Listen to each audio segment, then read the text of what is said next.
Meus queridos alunos, vamos com a correção do PET. O PET da primeira semana, ele recapitulou as origens da filosofia. Falou da cosmogonia, da cosmologia, da arte, que é do princípio de todas as coisas, né?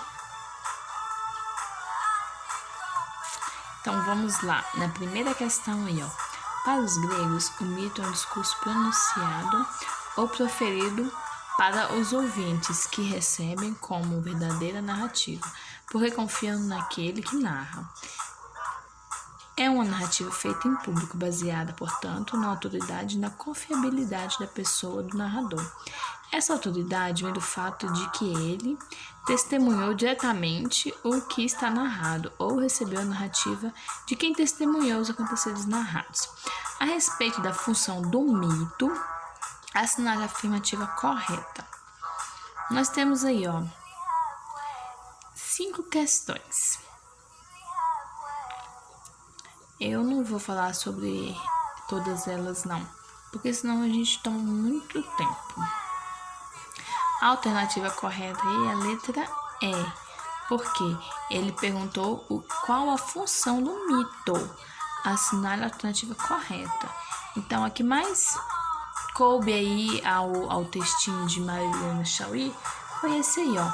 O mito é uma forma de explicação da realidade e da origem de tudo, que pressupõe a adesão e aceitação dos ouvintes. Vamos para 2. Questão da UFO. Leia o texto e as assertativas abaixo a respeito da relação entre o nascimento da filosofia e a mitologia. O nascimento da filosofia, a filosofia na Grécia, é marcado pela passagem da cosmogonia. Lembrando que o que é a cosmogonia? É uma explicação baseada em deuses, em narrativas e deuses, para a cosmologia, o que era o quê? O estudo do cosmos de forma racional. A cosmogonia, típica do pensamento mítico, é descritiva e explica como o caos surge, como do caos surge o cosmos, a partir da geração dos deuses. Identificamos as forças da natureza. Na cosmologia, por sua vez, as explicações rompem com a religiosidade, porque ela busca uma forma racional de explicação. A arte, o princípio de tudo, né, não se encontra mais na ordem do tempo mítico, mas significa o princípio teórico enquanto fundamento de todas as coisas.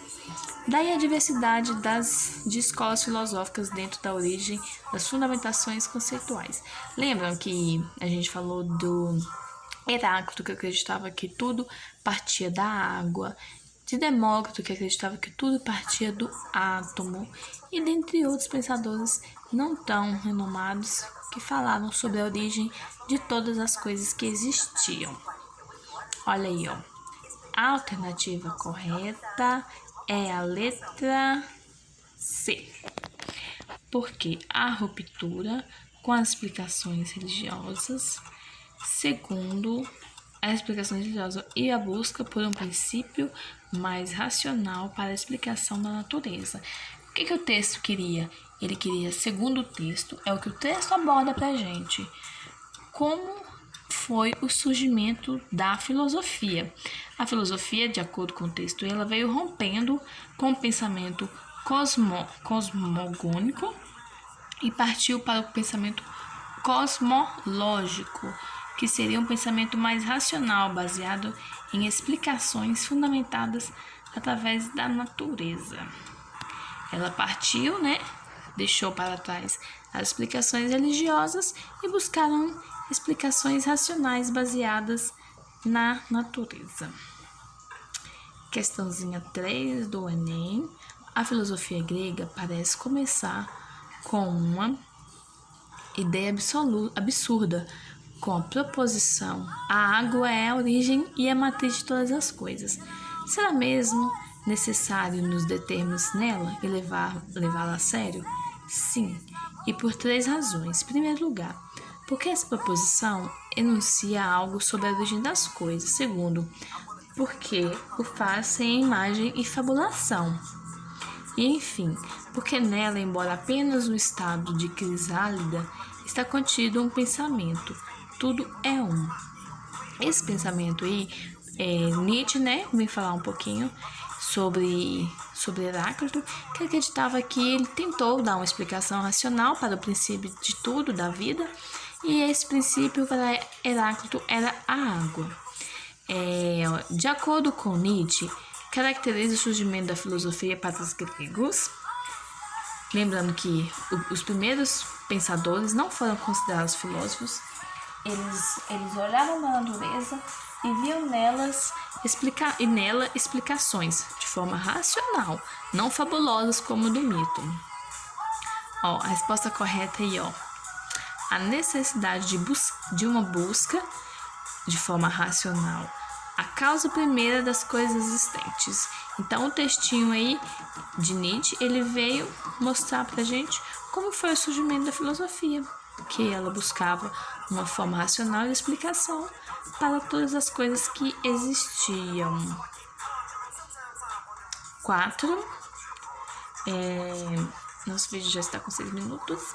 Leia a citação da filósofa Marilena Chauí sobre as razões que propiciaram o surgimento da filosofia. A filosofia surgiu quando os gregos, admirados espantados com a realidade, insatisfeitos com as explicações que a tradição lhes dera, começaram a fazer perguntas e a buscar respostas para elas, demonstrando que o mundo e os seres humanos, os acontecimentos naturais e as coisas da natureza podem ser conhecidas pela razão humana, e que a própria razão humana é capaz, sim, de conhecer a si mesma. Então, a Marilena Chauí explica que a filosofia nasceu por causa de alguns elementos essenciais. E esses elementos essenciais são... Quais foram os elementos essenciais para o surgimento da filosofia, gente? A dúvida, o espanto, a admiração e o encantamento com a realidade. Eles estavam insatisfeitos, com aquelas explicações tradicionais baseadas na fé, na crença. Eles queriam algo mais racional, que trouxesse um pensamento mais concreto, não tão abstrato como o que a crença trazia. Então, isso se deu, partiu então pela capacidade que nós temos de pensar, de questionar e de buscar respostas. Então, o primeiro passo aí para a filosofia é duvidar, questionar. Meus queridos, um abraço, a todos. Tá aí a correção da primeira semana.